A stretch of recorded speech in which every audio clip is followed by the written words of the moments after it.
Welcome students, welcome to Northeast PSC. In our today's session, we are going to discuss about the Junior Estimator 2021 examination. Okay, so without wasting any further time, let's come with the session. Question number 1, which talks about that is हमारा वो microbial disease कौन सी होती है जो कि आपके एक infected person से healthy person में transfer होती है by air, water और food. क्या कहते हैं उसको? तो बच्चे आपके दो टाइप की डिजीजेज होती है, एक कम्युनिकेबल होती है और एक नॉन कम्युनिकेबल.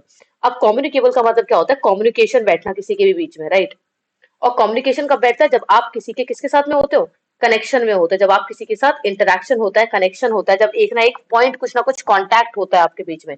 तो सेम तरीके से वो डिजीज जो आपके कांटेक्ट से बनती है तो उसको क्या कहते हैं? आपका communicable disease. Okay, that disease is known as communicable disease.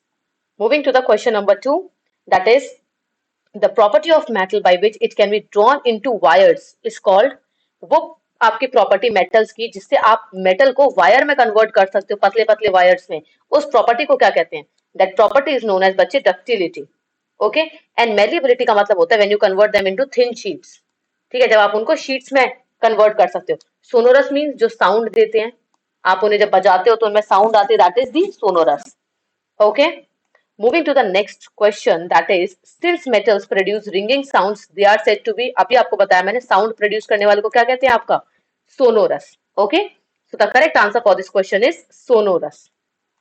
Moving to the next question, that is कौन से प्लैनेट को बच्चे अर्थ ट्विन कहते हैं? अर्थ का भाई बोला जाता है जिसको, हूबहू अर्थ की तरह दिखता है जो आपका मार्स, जुपिटर, यूरेनस और Venus. so that is students of Venus. At the same point, Venus is also known as morning star and your evening star. Venus को मॉर्निंग स्टार और इवनिंग स्टार भी कहते हैं. Coming to the next question, which force govern the movement of the planets around the sun? इनमें से कौन सी आपकी force है जो कि अर्थ के अराउंड, सॉरी, सन के चारों ओर प्लैनेट्स के घूमने को गवर्न करती है? सो that is the gravitational force. ठीक है, ग्रेविटेशनल फोर्स क्या होती है? जैसे ये आपका अर्थ है और उसके चारों ओर मून घूम रहा है, तो वो क्यों घूम रहा है? बिकॉज वो अर्थ की ग्रेविटेशनल फोर्स के अंदर में रोटेट कर रहा है, उससे बाहर नहीं जा रहा, एस्केप नहीं कर रहा उस चीज को. सेम तरीके से आपका जो सन है उसके चारों ओर हमारे 8 प्लैनेट जो हैं वो रिवॉल्व करते हैं. वो क्यों करते हैं? बिकॉज वो सारे के सारे प्लैनेट्स किसके में? आपके ग्रेविटेशनल फोर्स के अंडर में है. किसके? सन की ग्रेविटेशनल फोर्स के अंडर में. Okay, I hope that it's clear to everyone. Moving to the next question, that is question number 81 बच्चे, that is Bangru is a sub tribe of. जो बैंगरू है वो किसका सब ट्राइब है? Okay, that is again a question related to Arunachal प्रदेश.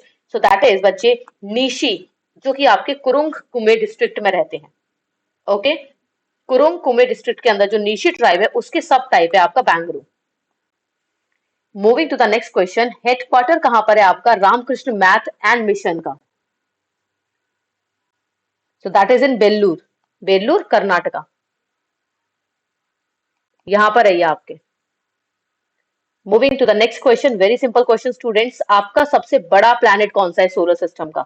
तो solar system में हमारे जो प्लैनेट्स हैं दैट इज एम वेम, अगला है आपका Jason.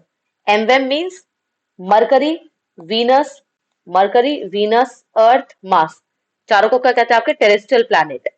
Okay, and Jason means Jupiter, Saturn, Uranus and Neptune, known as the Jovian planet. Jovian mean gaseous planet, इन्हें कहते हैं बच्चे जोवियन प्लैनेट्स. ठीक है, तो जेसन, जेसन आपके बड़े प्लैनेट्स होते हैं और आपके जो टेरेस्ट्रियल प्लैनेट्स होते हैं means mercury, Venus, Earth, Mars, ये चारों के चारों आपके स्मॉल प्लैनेट्स हैं.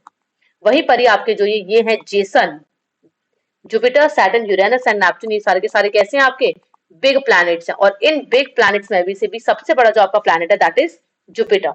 Jupiter is the largest planet among all. Moving to the next question, students, that is question number 84, that is golden.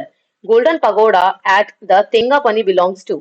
किसको बिलोंग करता है ये आपका? So that belongs to बच्चे that is your Theravada Buddhism. Okay, ये आपका एक तरह का एक स्ट्रक्चर है जो कि आपके किसको बिलोंग करता है? थेरावड़ा बुद्धिज्म जो आपका स्ट्रक्चर है उसको बिलोंग करता है ये. Moving to the last question of this session, students, that is question number 85, that is Stirwell Road. जो कि आपके स्टिरवेल एक ब्रिटिशर थे, उनके नाम पे ये रोड बनाई गई थी. ब्रिटिशर थे जिनके नाम पे ये रोड बनाई गई थी. His name was Stilwell, basically his surname was Stilwell. ठीक है, सरनेम था, उनके नाम पे ये रोड बनाई गई थी. तो ये रोड कहाँ बनी थी? ठीक है, it was constructed basically in Assam. और कौन से वर्ल्ड वॉर के अंडर में कंस्ट्रक्ट हुई थी बच्चे? That is in second world war two that was from 1939 to 1945 आपका वर्ल्ड वॉर टू चला था, जहां पे आपके जापान में हिरोशिमा एंड नागासाकी में बॉम्ब अटैक हुआ था, राइट, आपके 6 अगस्त एंड 9 अगस्त को, right. So that was a world war two. Thank you so much, students, for being connected with Northeast PSC. We'll again come up with a continuity of the same session. Thank you.